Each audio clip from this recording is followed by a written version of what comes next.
No matter what situation you may think that you're in or the world is in, it gets all the way to a certain point and then it flops. And I'm pretty sure, I would definitely trust that as much war as we see right now, that we may see thousands of years of wholeness very shortly, right? Where there's just a complete all right, we tried that to its end, it melted down, it burned out. Now we're going to that next phase. You see what I mean? Because that's really how these structures really function. This is why I was saying that you even catch hints of nature in its all-powerful force balancing out masculine and feminine poles even within people, even within persuasions. Like we have even a whole long list of different sexual orientations now. Some could say, hey, those are just people and that's just a society and how the society is structured making them do that. Or you could look at it and say, well, maybe that is nature's way of still trying to keep masculine and feminine forces in balance. I mean, I know a lot of women who actually really want to be men. They want to be yang, if you may. Let's just put it like that. There's a lot of yang stuff that they want. And then they're completely tired of the yin. We burnt them out on the yin stuff in that way. I guess we would say we froze them out on the yin as a reality, right? So there's so many forces that want the yang. And that's why I'm saying that in a reality where even the yin doesn't want to be yang, doesn't want to be yin anymore, we get to those big points where it's like, yo, this whole thing is on fire, right? The world is hotter and all this kind of stuff. All that is connected. Even the places that are dry, they start becoming the most popular. You see the richest place is a desert.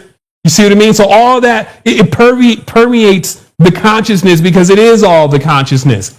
But then there's a point where you'd be like, man, where did that really come from? And only the masters know, because the masters are sitting, watching the energy moving and flowing. And and not only just watching, mastering the energy and the flow within the force that is around them, which is what you're responsible for, right? Mastering your own yin and yang forces around you and being able to identify, hey, are all these forces being nurtured properly, right?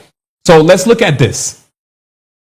Because then I realized that this did kick off a full-blown spiritual war, of course. It didn't, where I basically look at a series of clusters, as I call them, like words that are directly related, and then getting the definition, and also even noticing when there's somewhat of what we call the hijack, right? The hijack is when a character or archetype is introduced that doesn't actually fit with the overall archetypical things. And that's helpful. I actually was even going to remove them.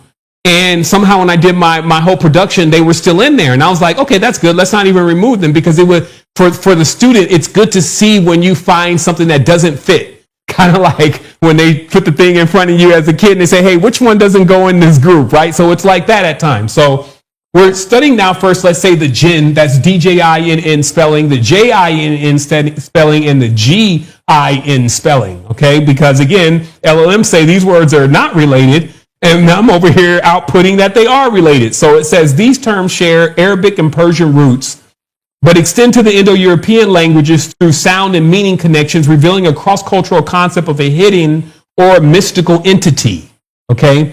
Now remember, is yin the one out there saying, look at me, I'm over here, baby, we're on the top of the world? That's not yin energy. It doesn't need any of that. You see what I mean? So that's in many ways why yin is never really going to get the credit for what it does. Because it doesn't even function like that. You see what I mean? It feels off base if it was doing something like that. So I point out here that Jinn, of course, the Arabic root means the concealed beings, right? So right away, this is teaching you deeper things, because it's letting you know they like to hide this energy. Even across cultures, that's why they veil the woman. It's symbolic that, yo, don't let them know where the yin is. Genie, the adaptation, it's a protective spirit. Yo, don't let them know where the protection is. The men's are the protection. Well, if the men's are the protection on the physical plane, it's obvious that the females are the protection on the spiritual plane, right? But if the females are really the external, though, as it says, the feminine is really the physical protection on the physical plane would actually come from the female, not the male. You see how they be having cats? You see what I mean? But what is protection? Protection is like having a home, having nourishment, you see what I mean? Having a sound mind, right? It's not trying to prepare yourself for not having a sword run through you. That's imbalance. We would have to have a whole nother story about that. You see what I mean? So this is what I'm saying. When you set your consciousness into the proper place, it then begins to redefine, well, what is protection? Just like we can redefine what is abundance. You know, people think, hey, abundance is all money. You put your consciousness into the right place. It's like, no, it's these crops. It's these children. You see what I mean? Money just came later on. There wasn't even no such thing as money. We're talking about the core principles here, not what came later on. So the magical, the mighty,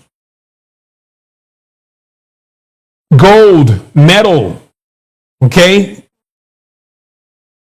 Phonetic link to spirit. So right away, we're saying there's almost no abundance that really comes if your yin is not in place. Contrary to, they'd be like, well, yang is the one making all the money. No, only the yangs that know these principles and know how to gather the yin energy. Now, let me show you something before we go on. This is the symbol of the yin. We could say the yin clan, if you may. Let me just put this up. As in yin for yoni, okay?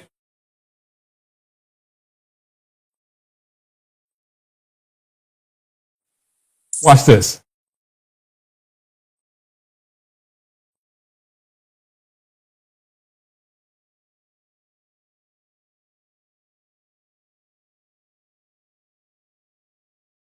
On the top left is the symbol of the Illuminati.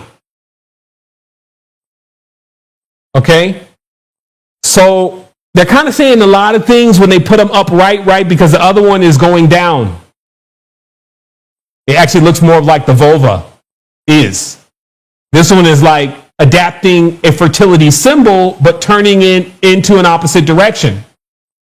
But still saying, though, there's an awareness of where the power comes from, is what I'm getting at here, is that without no yin, there can be no, see what I mean? And this is why, again, that feminine force within self, the females also, they are the ones to remain protected because they're the ones also that would be, in many ways, the feminine force in yourself, the feminine force in reality, the yin force overall is the force that is looking to be extracted, stole, hoodwinked, scammed, this kind of thing. You see what I mean? Because that's the one that has the real value. And then they put everybody on, oh no, it's the yang. Yang is where all the value is. And they ignore the yin. And then they take all the yin.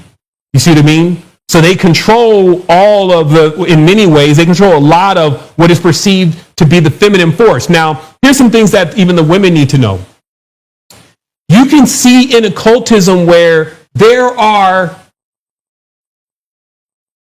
you have this nurturing feminine serpent, but you also have this domineering female bird also that doesn't play well with the nurturing feminine snake. You see what I mean? And I'll show you this, especially from some of the symbolism here, but it's just an awareness that we're not necessarily still talking about males and females just in the strictest tense, because you will get females, if you may, actually warring against the boa nurturing feminine energy. Okay?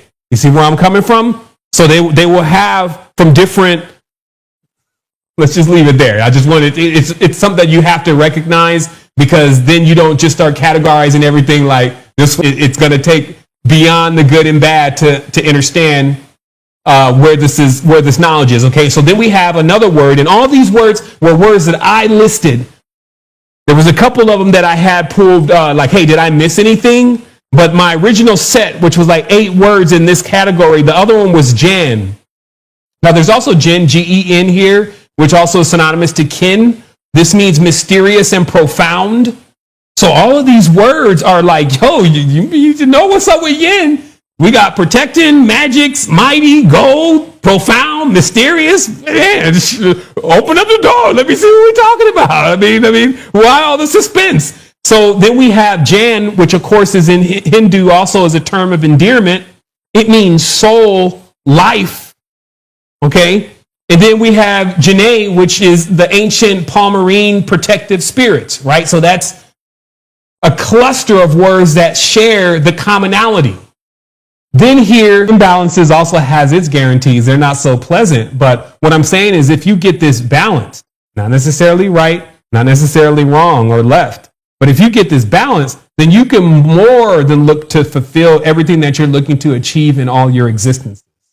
So I wanted to say wholeness and balance vibrations. That was a 2-hour, somewhat, more or less, maybe an hour and a half. We'll put it that way. So that means that it wasn't so much and so long that it can't be thoroughly digested. I would recommend that everybody take a second look at this and begin to, again, define these things specifically. Go through your own thought exercises. I will provide all the materials that I showed today inside of the course. And then again, bring that back. The time that we normally align for.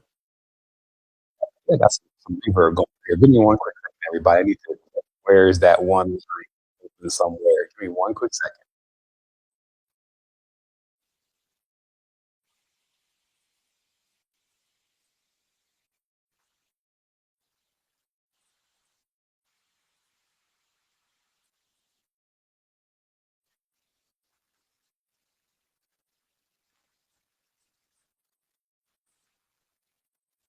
All right, one second, family. I need to find where this YouTube. Oh, there he is. Oh, I found you.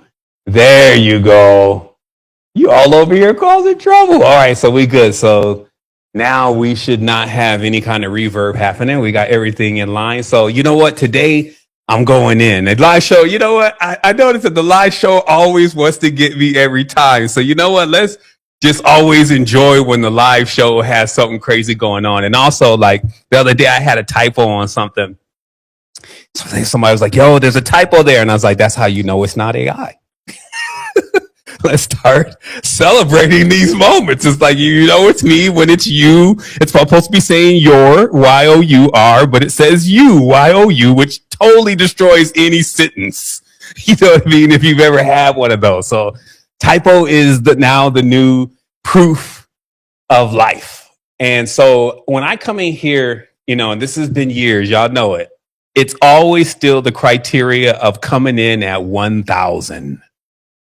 You know, I need to see that from me. Like I need to see the gyroscope constantly spinning and staying balanced and on that tip and on that point.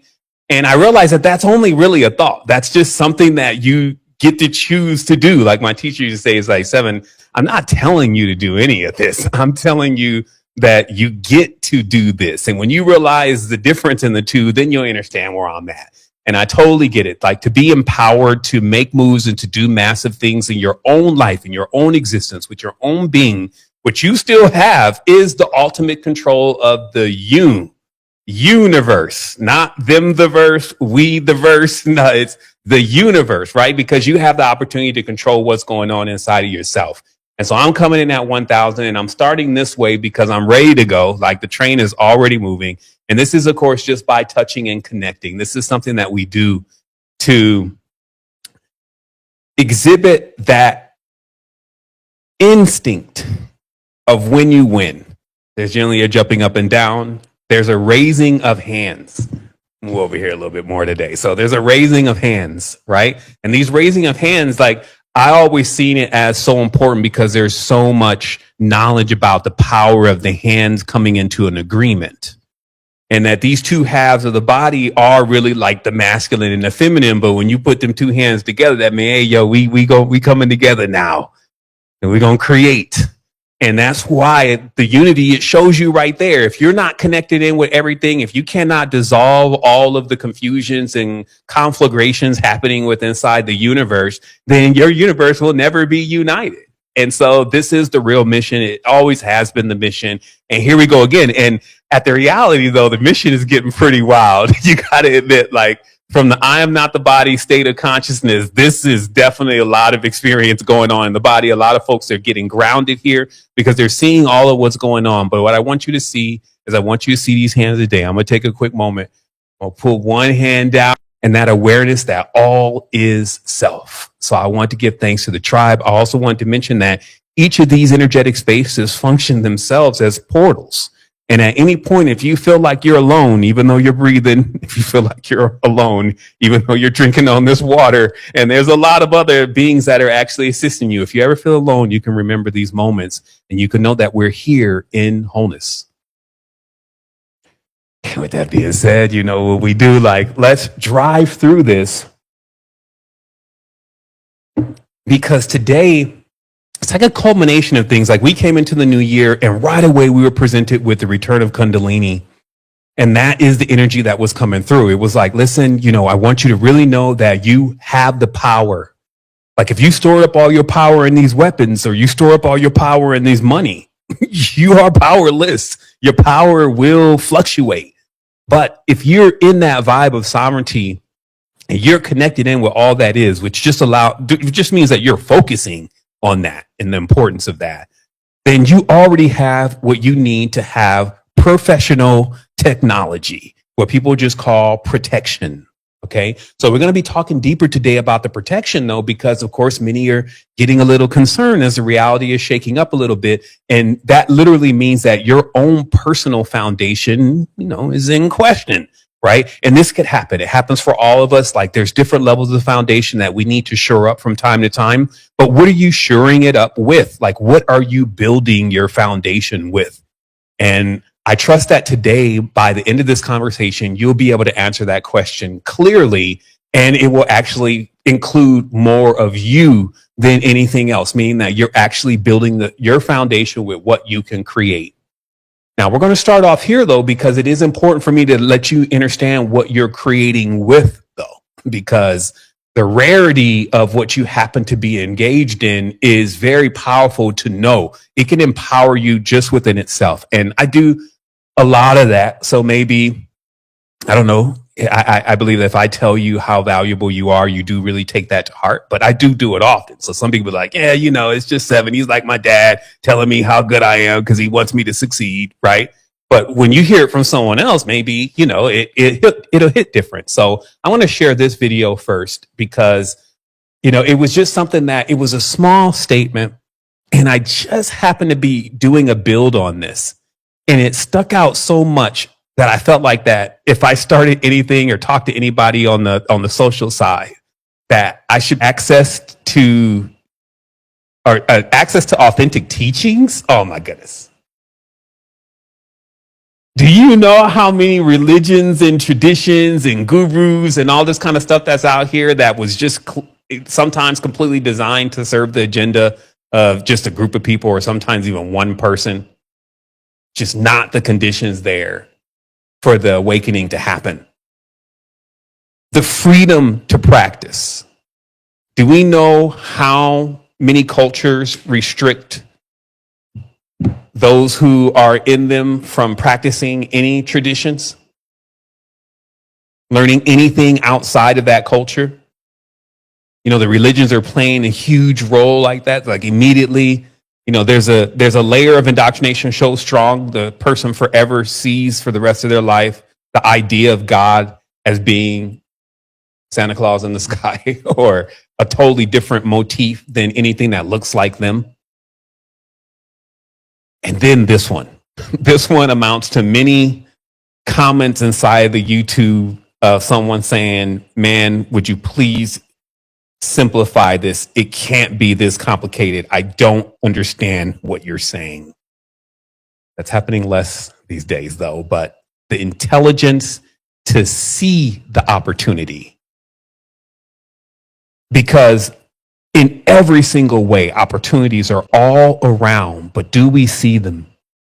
Even the opportunity of fertile land is just one step from planting the right seed and seeing all that abundance beginning to happen.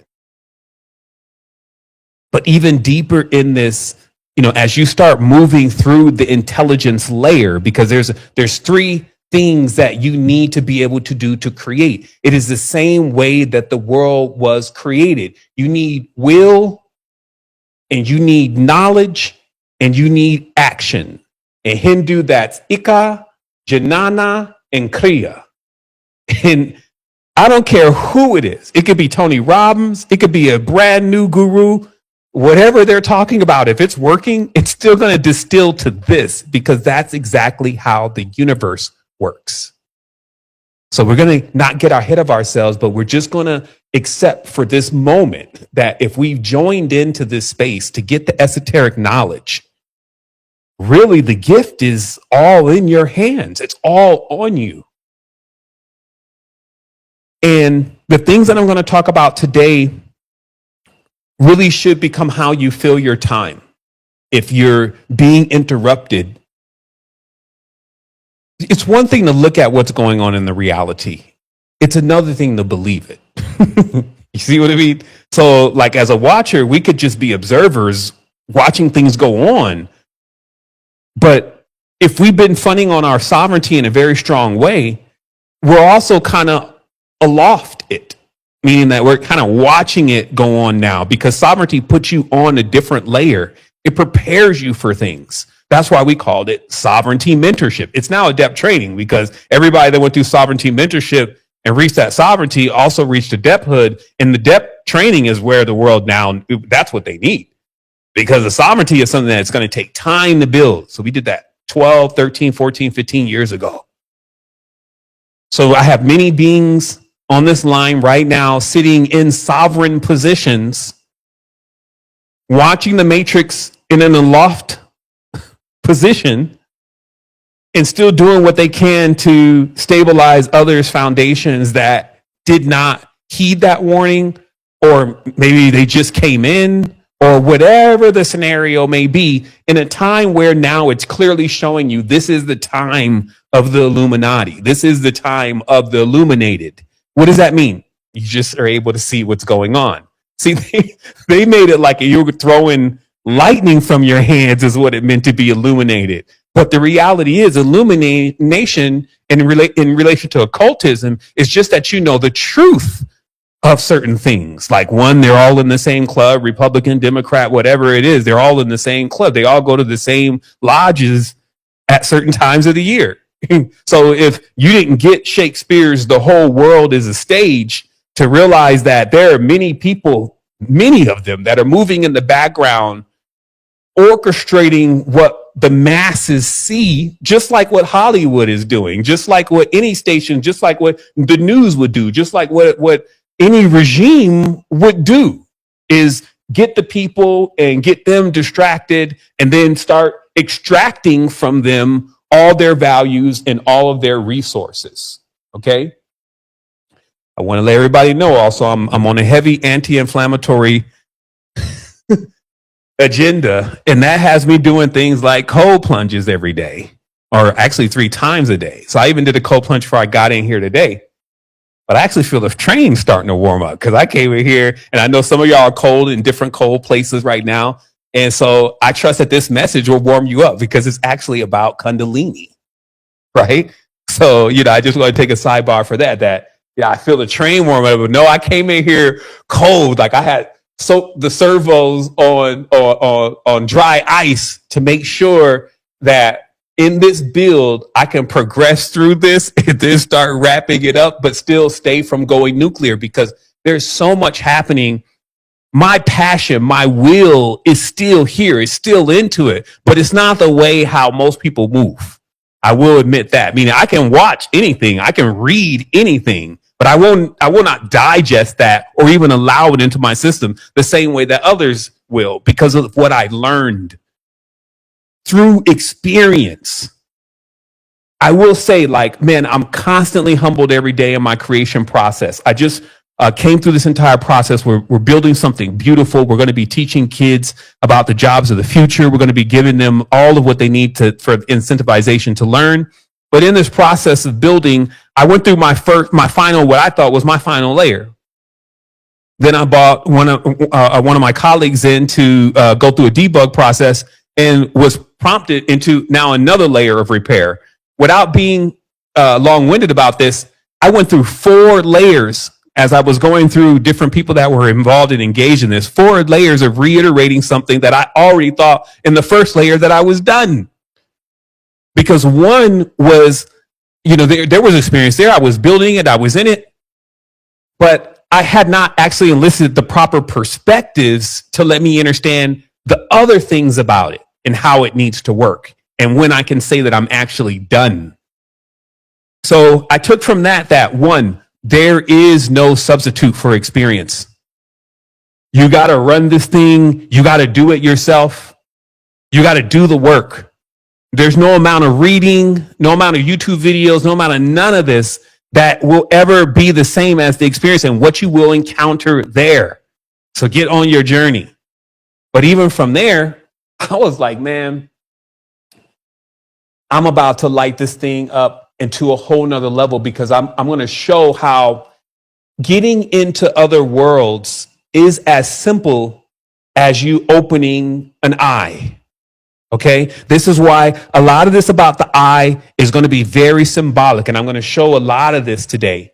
But the eye and getting into other worlds, that's what the context of this is really about. Because like where in the other fabric of reality, because reality is a blueprint within itself. So if it's anything about truth, it won't be hidden if you look deep into reality, even if you want to find it. Meaning you can confirm truth by simply looking into the actual reality. And if you don't see it in the actual reality and its correspondences, it's probably not the truth. So when I say, hey, to get into another reality, the only thing you need to do is open an eye. That also runs directly to when you're dreaming. Okay, first of all, do you think that you're using your two eyes to see your dream? That's to answer your question about what eye are we talking about? What eye is he talking about? I'm not talking about these eyes. See what I mean? These are as below resonators of the eye that I'm talking about. And you can use everything about these eyes and some of the other animals' eyes and their geometry and all that kind of stuff to discover more about these realms, dimensions, and realities that I'm talking about. But strictly, what I'm saying is that you don't use your physical eyes to see what you're seeing in your dream, but yet you see it, right? So what eye are you using to see that? That's the eye that I'm talking about. Now that eye, which also opens and shuts and can be focused, is also determining what you really see. This is why when you wake up in the morning and you open these eyes, that eye closes and this one becomes the eye that you're living in. This one becomes the eye that you're focusing with. And this is also why when you go into certain states, whether it's through breathing or whether it's through certain substances, all of a sudden you're capable of seeing in the same reality that you're in, things looking a lot different than what they appear like in this reality. You're able to see deeper. You're focusing more on things using all of your eyes. Okay, and you're making your eye become whole and singular. So let me show a little bit more about what this eye really is according to the ancients. I'm going to show here, by the way, we're all the way upgraded. So even if you don't want to listen to me, you can go into the Depth Lexicon yourself. We've also opened up the free trial for those that want to see what's inside. But very simply here in the occult, we're aware of certain things. Like, for instance, the word weak comes from the word wick, which is the same word for Wicca, or a ritual or magic spell of weakening, okay? Taking away strength. And in this, there are 7 days in the week because those are 7 deities, if you may. And that's what the symbolic of these 7 eyes or the 7 candlesticks. So even if I just type in eye here in the lexicon, you will see how many occult relations there are just to the eye. And I'm only going to highlight right now one. And this is also here. And this awareness that, do you see how every eye, like we just looked at one, but you see this, there's 7 eyes here. Then there's 7 on the candles. But then in the ancient times, there's 7 nagas. Okay. This is the issue that we're having in occultism right now, is that we have a hijack happening, a new culture that takes some of the old stuff that resonates with the framework of power and then repurposes it. So now the deities, which is the days of the week, now have, for the most part, Greek names. See what I mean? So now you got Tuesday, you got Thor. And these 7 days are the 7-day ritual of power. And notice that this is something that is worldwide because it starts getting into time. It starts getting into numbers. So everybody needs to practice this ritual because like, hey, it's 24 hours a day, 7 days a week, right? You could tell me the numbers around time, but time is the ritual. Time is the last being to confront in all of this, by the way. Because when you confront time, after that, you are really immortal. You're immortal anyway, but the Lord of this reality, if you may, is where should I start? Which is a crazy question a lot of times. But the reality is that if you're ever asking yourself, where do you start something? You should never look any further than the foundation. It's also encoded within the entire reality. You don't never start building a house unless you're going to work with the foundation first. So there's so many things that would tell you, hey, the starting place is the foundation. You don't need to ask anybody else where you need to start. You just need to start looking at your foundation. So even if you hit the gym, where should you start? Well, Superman, you should start with the legs. You know what I mean? So if you're going to start with spirituality, where should you start? You should start with the Muladhara, the root chakra. So here's how the secrets also work, is that, so in this time, when there's a need for like some real saving to happen, but again, as a sovereign, you're going to have to save yourself in the matrix that's called self-substantiation. You got to realize that, well, first of all, let me say this first. Let me just catch up to where I'm at in my notes because this is all some good stuff, but I did take some extra time and say, hey, what would be the best chronological order to present this knowledge? So it's just like really understandable during that first play. Because some will come back, play this again by all means. But even within this one, I want to make sure you get it by looking at these similarities.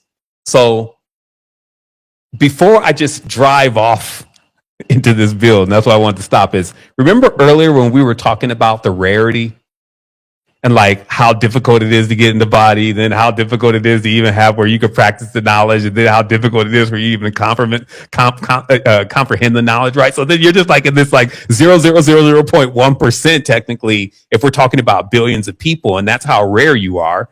And everything is based on rarity as far as value is concerned, right? But there's a big point that helped me digest what I experience daily in the reality. And I want to make sure that you get this too. It's that, so if I'm looking in the reality and I'm actually expecting to see like people doing great things, rich people helping folks that are really trying to help people, folks over here teaching the kids what they need to learn and preparing them, us using AI to actually demystify a lot of the stuff that's causing problems for us, the disease and how to clean the ocean. And you see what I mean? Like, what would that say? That would say that enlightenment, as it may, is just abundant. People can easily become enlightened because that's what enlightened people do. But if you see folks acting crazy, fighting, killing each other, acting like they're not even from the same family anymore, all this kind of stuff, that's normal. Based on the numbers, this is what I want you to get in your head. And I want you to focus on this for one moment and listen to what I'm saying. We'll be looking at the reality and expecting like stuff to really, really be great. How can it be great if enlightenment is rare? We need to get into enlightenment. It's just like, it's like a normal thing. So you're dealing with great people. You're not dealing with people who will snake each other and all this kind of crazy stuff. Like the reality is also like, look, our ancestors struggled, suffered, and even died to have the power that we have right now. To live like we're living now. And we're actually killing each other. Imagine that. It's like the freedoms, if you may, that we actually have now. We have a real legacy behind us of ancestors who paved the way to make sure that we can sit here today and really talk this talk.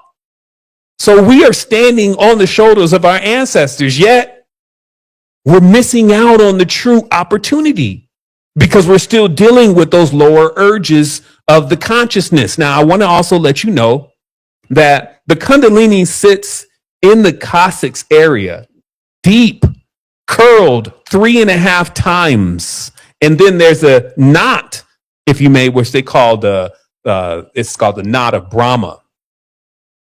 And this knot,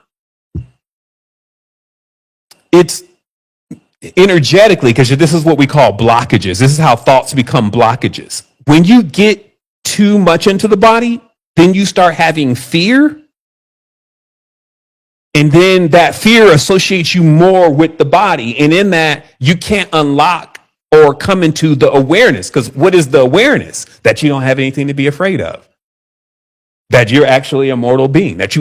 So there's a long list of things to show you this. You don't have to be afraid at all. But if you live in reality and you find fear hitting you, that is because you're still going through the process of activation of the Kundalini. And we're all going through that process of activation. But I want to also mention that's called the Brahmi Grapti, by the way, the Brahma Grapti, which is basic survival, fear, identity of self as only physical. This prevents enlightenment, obviously. Some of this stuff is just obvious. But when you start undoing that, you start awakening your Kundalini. That's what we're really talking about. See, this community, they sold this awakening of the Kundalini also with many of the spiritual experiences that are not sustainable for any prolonged periods. I mean, that you can't actually stay in a quote unquote, what they say by the society, enlightened state. We're talking about fully activated. The energy coming through and moving, it's not sustainable to stay cut open or stay cut on all the time in a physical reality. Remember, the practices in the physical reality are more of how even to preserve that power to allow it to stay in full spin and to stay focused and straight without empathy. Basically, how to become the Prius in the reality, but still have a lot of power in your body. This would be like akin to if I spin up a gyroscope, and I wasn't even going to bring it here, but earlier, but I decided not to. But if I spin up a gyroscope, it's going to stand as a top on my finger until it starts slowing down. And then obviously at a certain point, it's going to hit the floor because of something going on in the reality. So when you have a lot of power, what you figure out how to do is kind of like become the Prius, where you're always spinning like the top, even in a reality that has things like gravity, quote unquote, meaning an actual force that's still working against me, staying and spinning perpetually forever. You see, that in itself is also symbolic. Knowing where you're at. So there's a force acting on us. We call it time, that is messing with our spin. And we need to make a conscious effort to stay spun up, to stay focused, to stay balanced in order for us not to begin to wobble. Because just like with a tire, if a tire starts to wobble, and this is why they also look at the chakras as wheels. So we got eyes with wheels around them. Are you starting to see cherubim? This is what I was saying about the cultures in themselves, is that they take these new cultures, they take this knowledge, and then they turn it into like these stories that become so unrelatable, you don't even realize that, hey, this is what we're talking about. We're not talking about any external deities per se. Needs to be break. There doesn't need to be anything else but this going on, because it opens you up to everything. But this is a training process. I don't want you to think that aliens came down here, took this whole thing over and put you in a soul trap. That's ridiculous to try to process in your consciousness. It's really about understanding that you're going to have to go through the experience, and nobody is going to go through the experience for you, especially like some other entity or a Christ or whatever. In fact, people have been massively deceived because Christ is Kundalini. So this whole idea of something coming back to save someone is exactly what is supposed to be activated inside of you so that you can save yourself. Imagine. Many of us know this already. We know this as facts now. We got all the knowledge. We know the Krishna and the Christ and the Kundalini and all that, but there is still a big, massive mass, billions And this billions can become somewhat of a distraction because of this. Let me show you why. It's a power that was discovered a long time ago, and it's used on people all the time.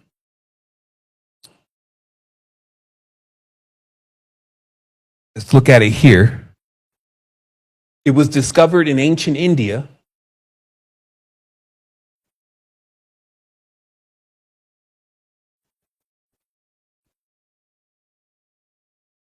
So this book, The Serpent Power, excellent read, by the way. Let me turn on my screen. Person's mind. You can get on the same wavelength or the frequency of their mind and just send nothing but static and disruption down that line, so they can't even focus. It can even get to the state. It can even get to a level where you start even preferring more of whatever they want you to prefer. Do you think if this was discovered in the 1800s that somehow they just passed over something so powerful? If all these folks do all the time is figure out how they're going to build a weapon out of something? Do we ever think that they may have weaponized this kind of thing by simply discovering that when we're sending thoughts, they're actually sitting on specific wavelengths, and that sending transmissions down those wavelengths will cloud our minds? Right? That's just like 101 to what we be going through here on earth, is what I'm explaining to you, is that these powers that were seen in the spiritual world, there was an effort to try to digitize those powers and figure out how, even analog, make those powers actually a part of this reality. And so this is at times the way that we have to start seeing things if we're going to be focused, is to start knowing, hey, you know what? All this distraction going on is clouding people from the obvious of the power that they have. They're doing everything else but focusing on themselves now. They got them completely in on the distraction, so they can't focus their eyes. So they can't see. And that's what occultism is, and that's what the Illuminati is that it blinds their eye. That's why they're so familiar with the eye and the triangle, and they put all this stuff together. And like, all they're saying is like, hey, listen, we understand how to distract, because a wheel needs traction, right? So if it doesn't have no traction, it's like the cogs are never meeting into the other wheel, so that way the entire thing can activate. And it needs the root chakra, Kundalini. That's why it's the return of Kundalini, which, as I said before, is a female. Like AJ, hey, Kundalini is mostly like a female. It has a masculine side for sure. It's a dynamo, but it's depicted as a young female. So the Christ is not even a young white male or middle-aged white male. It's a female. You see what I mean? So this is why I'm saying, like, so if you have this going on in the reality, and that's been done by design, then we have all of these so-called teachers who still haven't figured this out because they're so busy looking at themselves or looking at the dogma. And then they're over there teaching everybody and encouraging them what to do. And then everybody is there listening, imagining because that the majority rules that they actually are knowing what they're saying. This leads to lifetimes of being led astray. And I also feel like it means lifetimes where you literally get worlds with billions of souls seeming to be trapped in like a pipe, where they can't even see things like all matter is slowed down light. And that what dreams really are really more of like gas, like argon gas, and the gas that you put in the bulbs, the neon, those kind of gases. And that's what this next realities, that's what they are, until you just are going through wavelengths, literally, but you exist there. You can communicate there because you are everything. But when you get trapped into the stone, into the glass, into the mirror,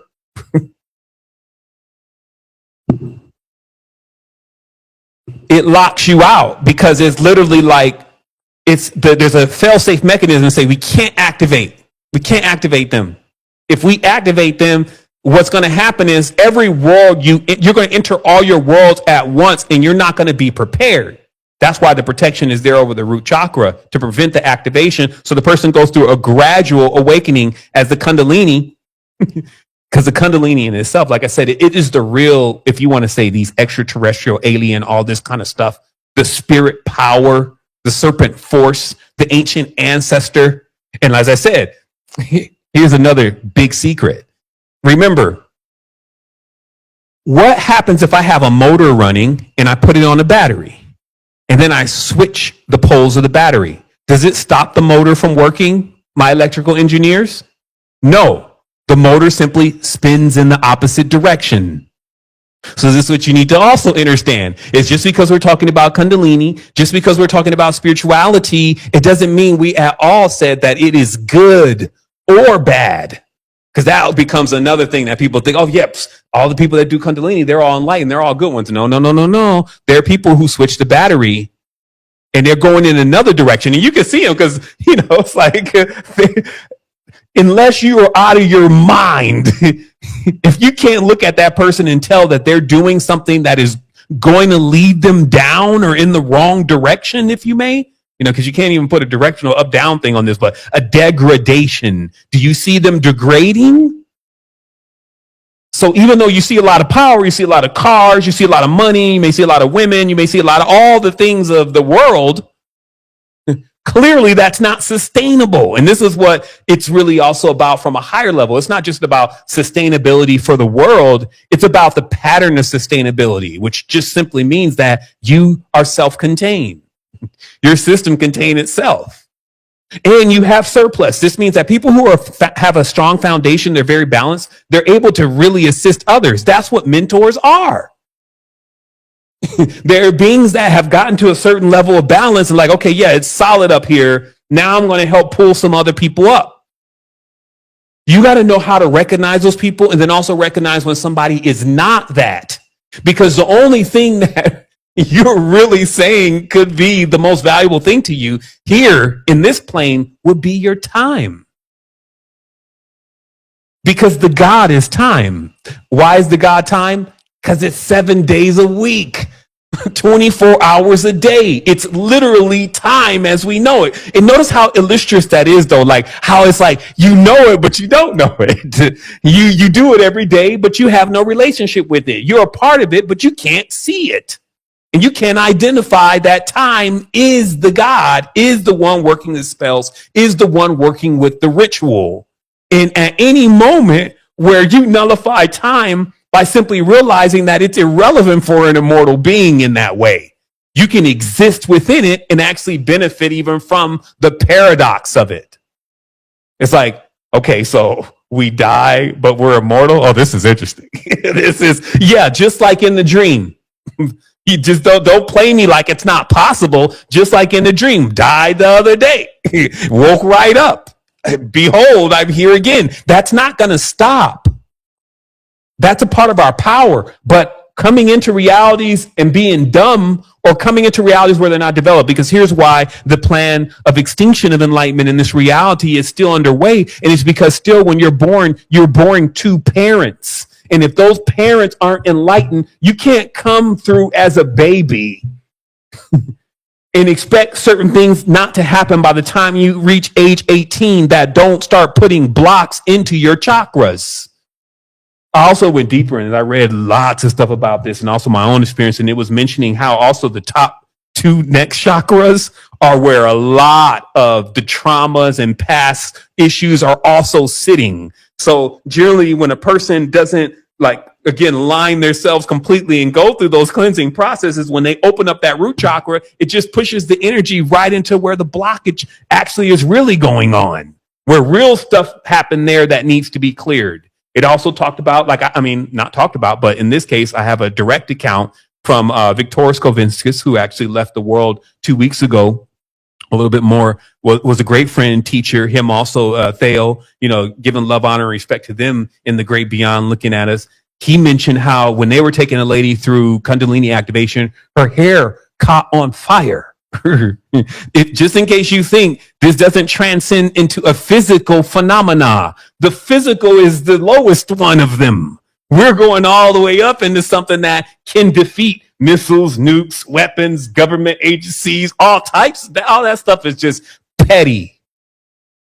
But if you don't have it, you see what I mean? That's why people looked at this like, yo, the return of Kundalini. I need to get my Kundalini online because I'm you see me? So your fear will push you sometimes into activation. If you're scared, go learn martial arts.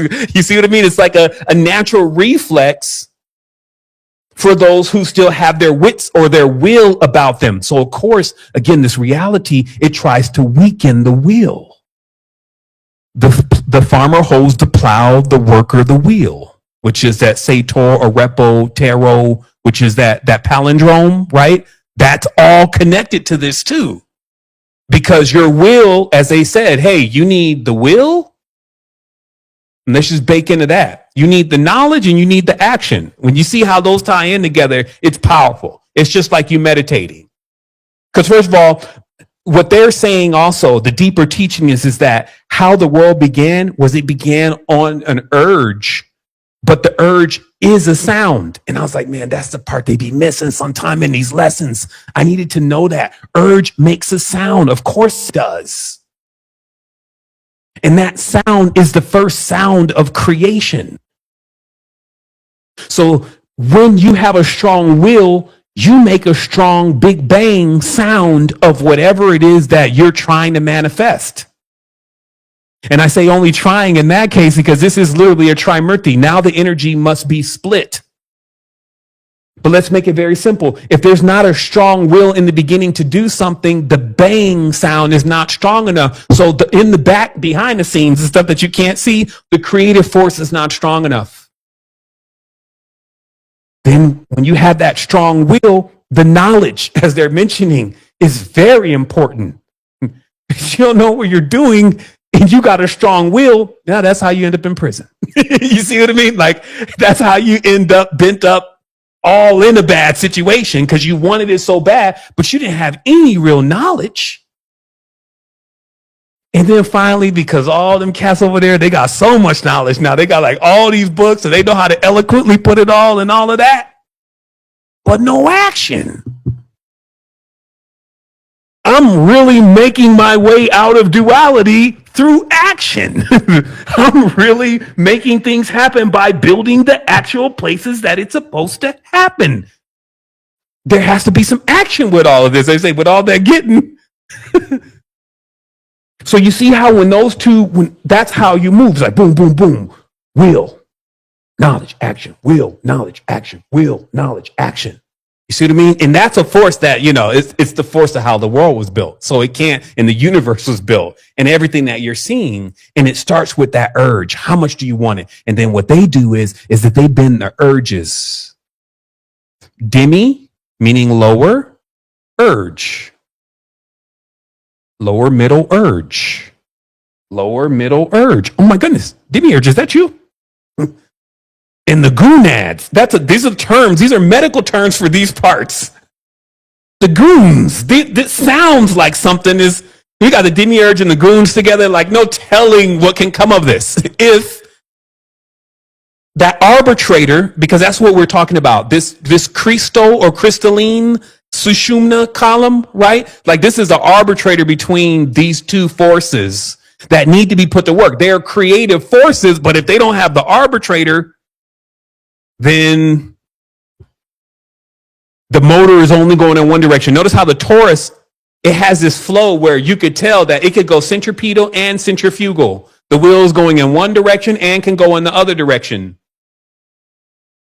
So let's keep going into this. I want you to see this specifically. 1 second. Because I want to dial into this. So the physicality also, again, this is just clarifying a couple things. Physicality is in itself the Muladhara chakra. Okay, it's the root chakra. It moves at a very low frequency. And we've already discovered Why? And that's because anything moving at a rapid frequency, well, nothing can grow because it just gets shook up and dissolved. So you need these slow, deep, base, root, strong realities. That's what this is. It's strong. It's a potent dose. You got to admit. If you can get through this, though, you could tell everything is going to be easy from here. There would be no way you would bake up something like this crazy again as far as the odds of your success. And this is also about preparation of chakras. Give me one quick moment, everyone. I need to take preparations of chakras because chakras are worlds. So literally when you're leaving and going somewhere else, you're just going into different parts of yourself. And how you see is based on what your eye is focused on. So the worlds are inside of your mental plane, your mind. So you can it's deep. You can mine your mind for gems. Okay. The gems are the chakras, but they are rough cut. This just means that they still need training. They still need shaping. They still need molding. And that's what you're doing. You are Lazarus or the laser. And the laser will cut and refine the reality with words, swords, in order to actually begin to project the kind of existence they want to live in. Okay? So as a chakra builder is the same as a dream builder. You go into the world and then you actually harmonize and neutralize the world and your experience within it. Remember, it's like a marriage. So it's not just something that you're going to conceive in your mind. It's something that you're going to manifest into the reality around you because that is the action. It's the proof. This is the action reality.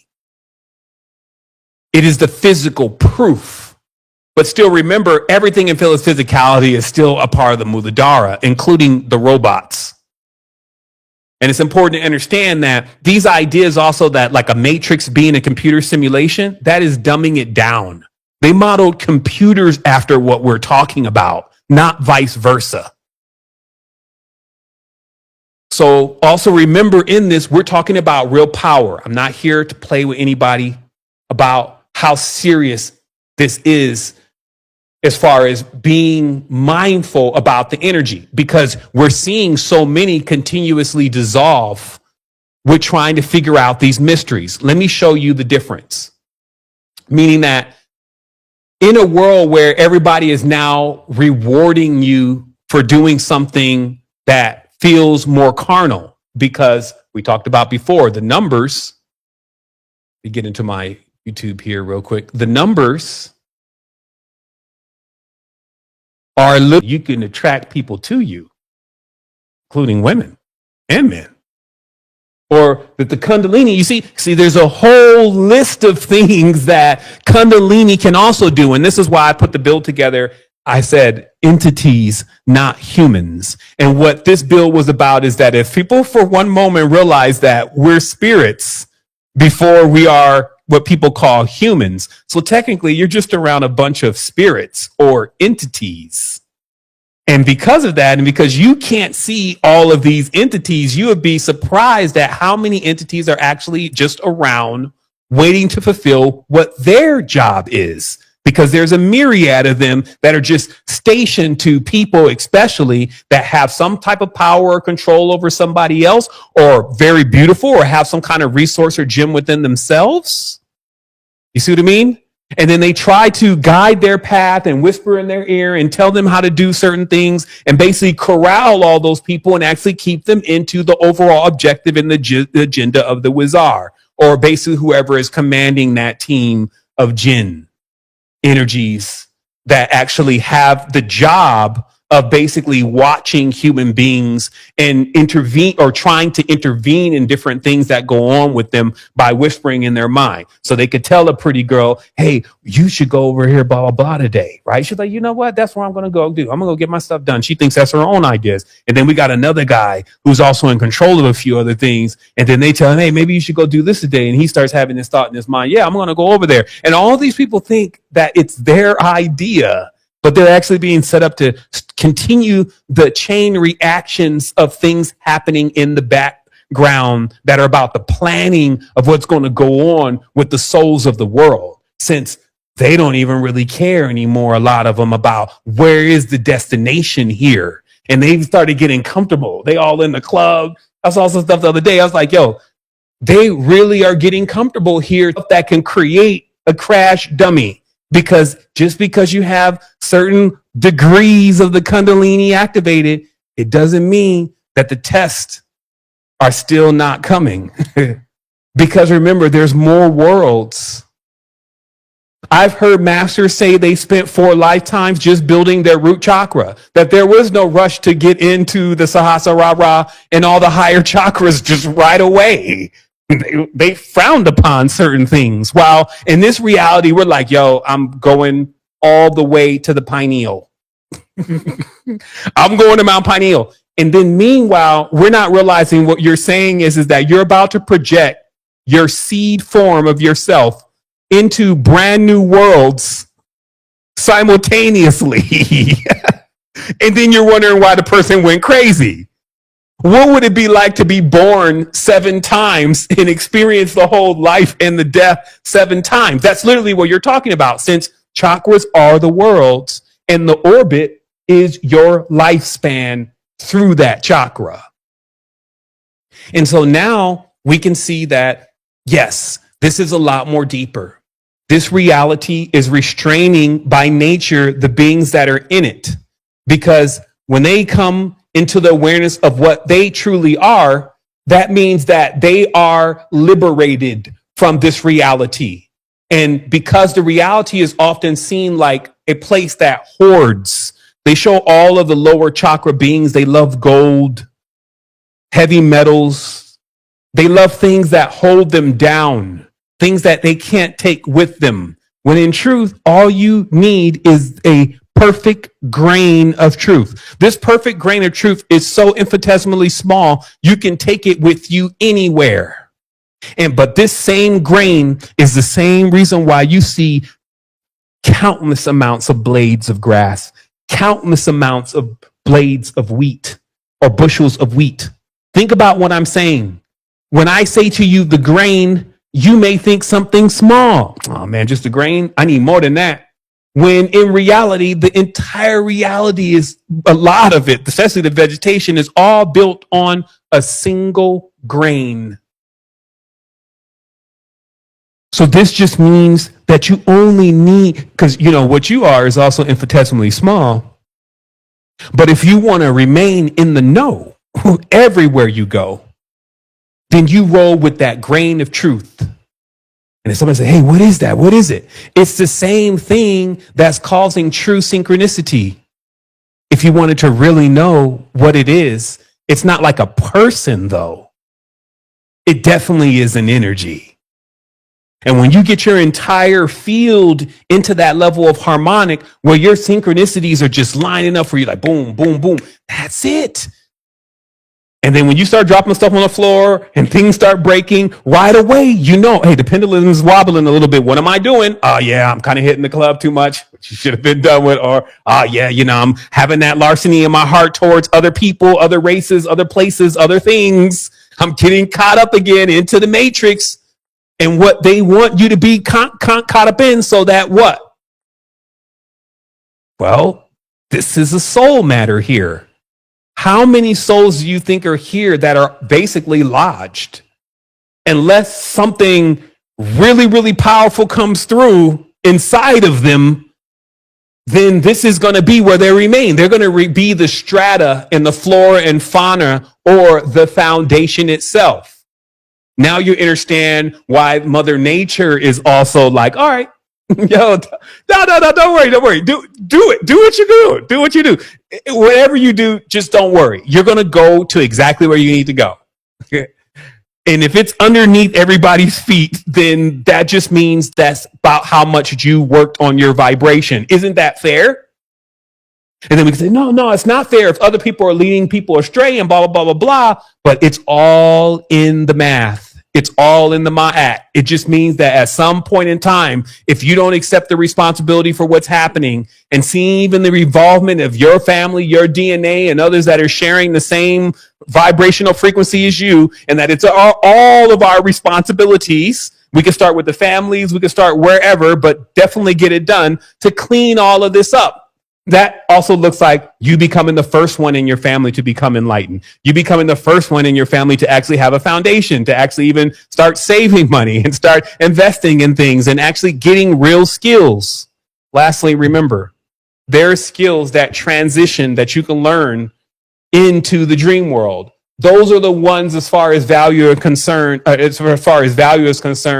very high. That means that if you teach yourself a lot of crazy stuff in the matrix, and then you got yourself even dreaming about the crazy stuff, it's a bad use of the mind, the body, and the soul. There are things that you can teach yourself that you'll find yourself doing inside of your dream. So the knowledge in itself is so powerful, it is transcending, or the technique or the skill is transcending. And generally anything that you do with a will do that. Like, I'm sure my brother Eric, as a welder, he be welding wild stuff in the dream. So it's translating. He's even got the equipment, the fire, the flame. So do you see, we can bring things from here into all of the other realities, like it's magic. We can bring wealth into our dream world. You see what I mean? And then the only difference with this one here is that because it's running on time and it's a slower vibration, it takes time. It takes turns of the anu, as they mentioned. That's the word why the word annual has anu on the front of it. It takes a turn, right? Because now you got to go around a few times. Really, you're spiraling. And you got to do that and let it run its course. That's confirmation. That's like, okay, he's really serious. He's going to do it this time. Not the vain words that don't connect in with the heart, that have no intentions of being manifested. You see what I mean? So you can watch for that. Lastly, I got one more. And this one is big, family. I'm going to read it verbatim, and then I'm going to break it down.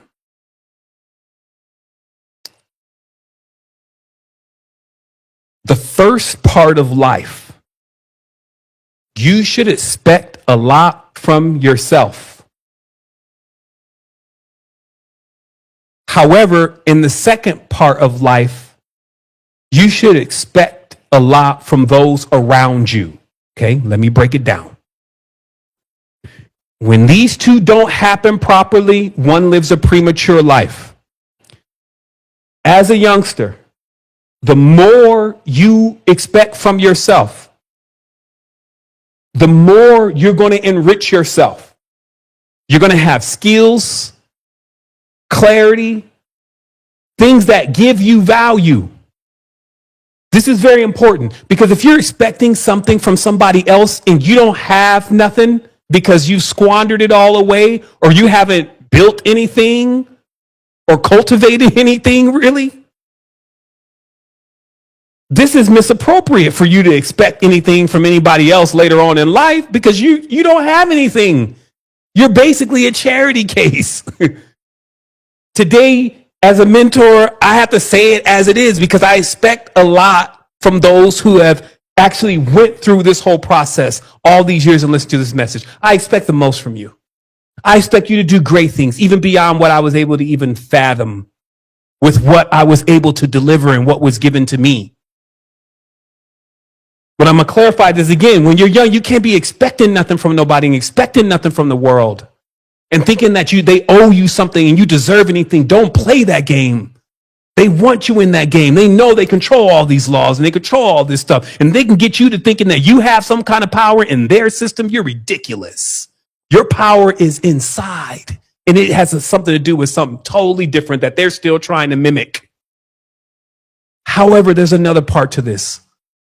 Later on in life, if you are surrounded, I'm not talking about the president, I'm not talking about all these other people that you don't even talk to. I'm talking about the people around you. If you're surrounded by people that you don't expect anything from, well, you're not in your right role. Because as a mentor, people can only really, truly be mentored into greatness when their mentor expects something great from them. Think about it. If I'm a karate master and I'm mentoring you and you fighting and it's trash, that's reflecting on me. So the only way I'm going to convey to you of how you need to fight is to take you through this, because I expect you to be able to take that punch. I expect for you to be able to kick up this high. I expect, because that's how it works. Because the younger person is like, this is what my master expects. This is what my mentor expects from me. So I'm going to accomplish this because I expect a lot from myself. So you see how that works?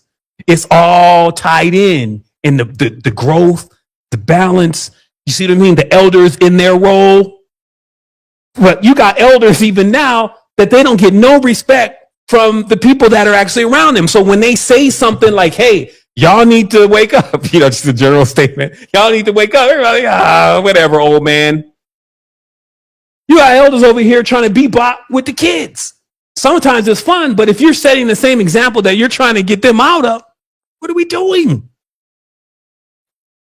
You see what I mean? So this, when I do this and I show you how things are filing all into each other, see, that's actually what this has to become before it starts to waken itself up. And until then, Earth is a sleeping young female encrusted with gems, valuable things, and running out of beings to protect her, because enlightenment is almost becoming extinct. Because if you think for one moment that what is going on in these churches and what is going on in these mosques and what is going on in these religious structures with these external gods has anything to do with the internal Kundalini and enlightenment, you're still a neophyte, and you just got to admit it. And for me, the moment that I was able to admit that I knew nothing was the moment that I was set up to begin to learn properly. And then what needed to pursue from there was unlearning all of the bad habits that I had been taught by the fake leaders and masters that have been put up like scaffolding in a surrogate world. That was more like, what was that? The Pleasantville. You see what I mean? Where you literally, like, I'm literally in the paint watching us build stuff that has never been seen before and still seeing like, yo, we should have meteoric by now if the reality was what we thought it was. We'll go that way because that's what we'll have to pioneer all the way through. But notice how the whole reality is damn near a lie. They're still awarding the worst of us the biggest rewards. They be up there, I want to say thank you to God. Or even now on the news, they be like, yo, we're praying that God, and both sides are literally praying to God. I'm like, are you so blind that you can't see that God then is the unusual suspect? Why does God keep turning up in all of the problems? And then the people go into this deflection like, yeah, but it's really us. It's not God. Oh, really? So in order to maintain a certain level of balance, because all that throws you off. When life is no longer adding up, when the same moralistic bearing that has been enforced on you is no longer complied by the enforcer, this can actually cause that process of what we call, it's like a rug pull. And that's literally what is going on in the reality right now. They're shaking the reality. And where you need to be at is like, yo, I'm already on my own foundation, though. Y'all can shake that as much as you want, but it is still underneath me. Yo, I'll throw some ropes down there because y'all can easily anchor into where I got going up here that's stable. And maybe I even swing through. What this is as you can see, it's not just that it's real-time chat, but it's talking about what we know as enealogy. It knows what your archetype is. And so it talks from that perspective. By the way, this is the world's first agentic platform, not the world's first spiritual agentic platform. It's the world's first agentic platform. Last time I was on the mic, I promised it, and I said it'd be about 2 or 3 weeks. I was about 1 month. But still, to have a system that is thinking on its own based on the information that it's given, which is why it doesn't talk to the internet. It doesn't talk to all of the falsehood and the false narratives. It has its own knowledge of what is going on. And that knowledge is what we're going to pull from today. Because a long time ago, me and a great friend of mine were talking about how there were so many spiritual events that we know to have taken place that the only way that we could ever hope to somehow get some consistency and even see the story, let alone if we want to give the story to our children, would be to somehow get all of the events together and then get them all chronologically sorted. And as you can see, such a big request. That's a huge request for somebody to ask. That's like the wish list of existence. Like, yo, can you put all the esoteric events together for me and like date them so that I can see exactly when things happen? And can you, since Jeannie, since we're here, can you make images for them? I mean, Jeannie, I want stuff that really looks like what exactly happened.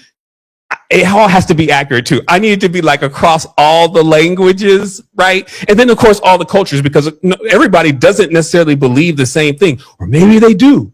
Maybe when we get this whole thing together, we'll figure out that everybody was kind of believing in the same thing. And then somebody just, start talking about a different level of truth. And, but these are all like wish lists of occultism. Nobody is really going to spend that much time. They're going to sit around and talk as much as they can about these reptiles and never even really consider the amphibians and all the rest of the bull-headed men, snake-headed men, lion-headed men and women, etc., from all the ancient cultures and all that, because after all, isn't it just about the subscribers and just about the clicks, right? When really, from my perspective, there's a great mission. And I'm wondering, what is this, like one of those matrices maybe where I'm the only one that's real?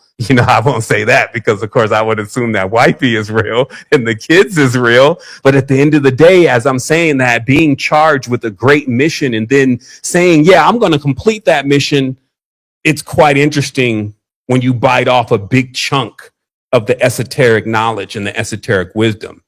And as you can see, what I was just scrolling through is that the entire story, starting from the primordial and then moving from there into 10,000 to 3,000 BCE, and then moving up through this and then identifying who and what is moving perfectly. Remember, these engines are they're at a level where they can visualize 15 different concepts in an image at the same time and create cohesion and then draw from all of the linguistic systems to bring in the proper symbolism, languages, and even motifs and regalias and borders even. You see what I mean? But who is using it for that is what I'm saying, because it does take that intention.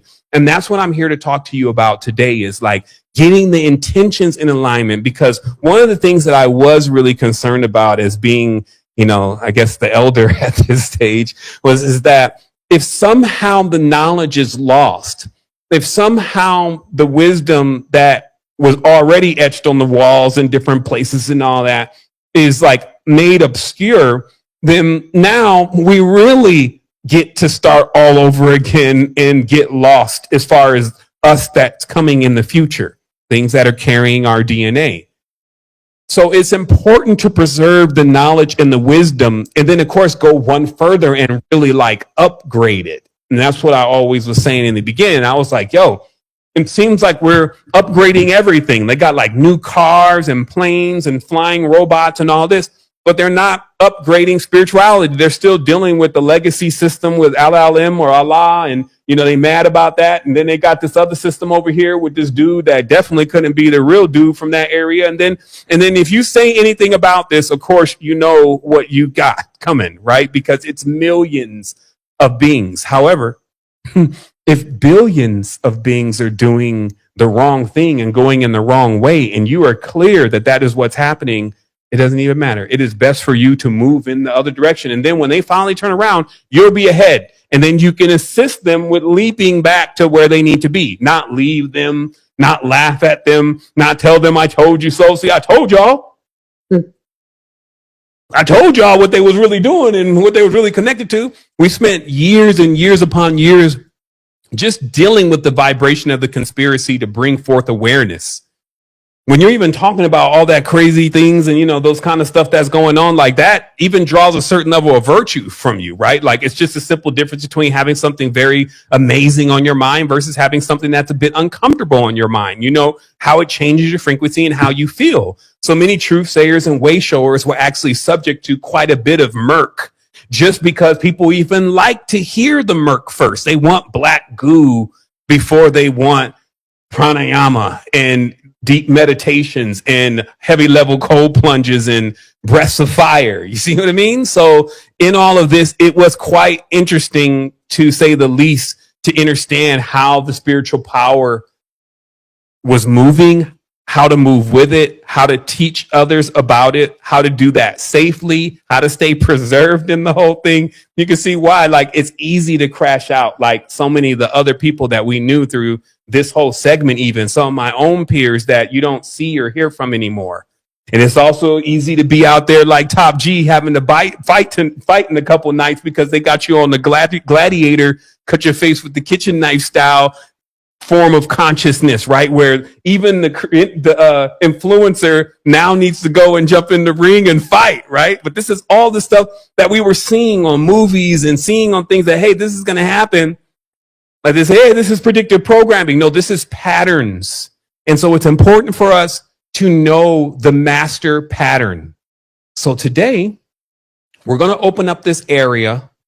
And this area here is called the era summary. Okay? Because it just so happens that not everybody has all day to read what would be about 2,000 separate events just within the saga, about 2,300 separate events that occurred. Each of them at least almost a page to 2 pages worth of hard data about, hey, this is who we're talking about. So since we're already using Sybil OS, Sybil looks at all of the information and says, okay, I'm going to put it together as a story, and then I'm going to give it to you in a summary, and the summary is going to be for that epoch.